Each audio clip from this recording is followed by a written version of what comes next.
You'll hear an interview with Vanessa Simons, who organises walking holidays for young people, on how best to pack a backpack.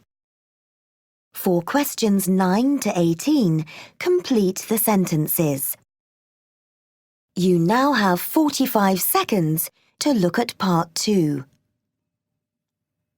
Pause the recording for 45 seconds. You'll need to play the recording twice. Nowadays, most people who go camping carry their things in a backpack. Vanessa, why is it so important to pack one of these properly? Well, if you put everything in the right places, it ensures that the weight is correctly distributed, so that when you're walking, the whole thing feels like part of your body. This can help you keep your balance better, and that's important if you're finding your way along a mountain track, for instance. So I imagine the first thing to do is to think about what you're going to take with you. Yes, that's very important.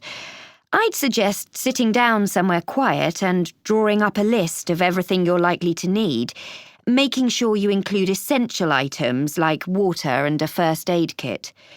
There will be obvious things like your tent, but perhaps also things you might forget, like a small torch or a map.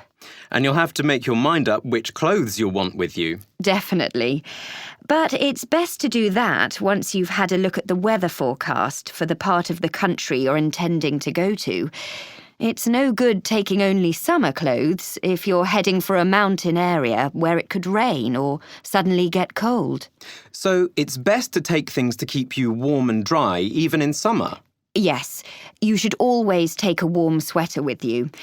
And a waterproof jacket and trousers won't take up much room or weigh much. At other times of the year, of course, you'll need things like gloves and much thicker clothes. And how much clothing should you take with you, for 7 days, say? Well, I'd say 1 complete change of clothes, 2 spare sets of underwear, and, of course, enough socks. I'd say several pairs, so that you always have at least 2 clean, dry pairs of socks. And what about food? What should you take, and what's the best way to carry it? You need to plan all your meals, working out how much of everything you'll probably eat. Some people like to store food in boxes, but to save space in my backpack, I prefer to use strong plastic bags. I avoid bottles or jars because of the weight and the risk of them breaking if I fall. So once you know what you're taking, can you start putting everything into your backpack? No, not just yet. First, I like to see all the things together so I can decide what goes where. And to do that, I lay them out all over the floor. It always looks a lot more like that than when things are neatly on top of each other in drawers or cupboards. Then, when I'm sure I need everything there, I start packing. What usually goes in first? Well, I once tried putting my changes of clothes in first, right at the bottom, but I needed them on the first day and I had to take everything else out first. So, as a rule, it's my sleeping bag, as I won't need it until the tent is up on the first night. And is there any particular order for the other things? A few things that I might need in a hurry, such as maps and sunglasses, go straight into the outside pockets. But in general, I pack the heavier items towards the bottom of the backpack, with things that weigh less, like my hat, higher up. That helps my balance, especially on rough ground. When everything's in, I try it out to see how it feels. How do you do that?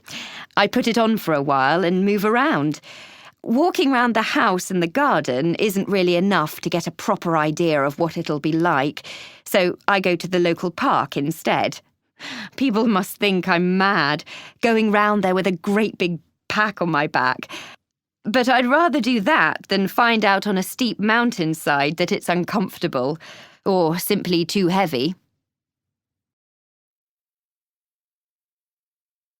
That's the end of part 2. Now turn to part 3.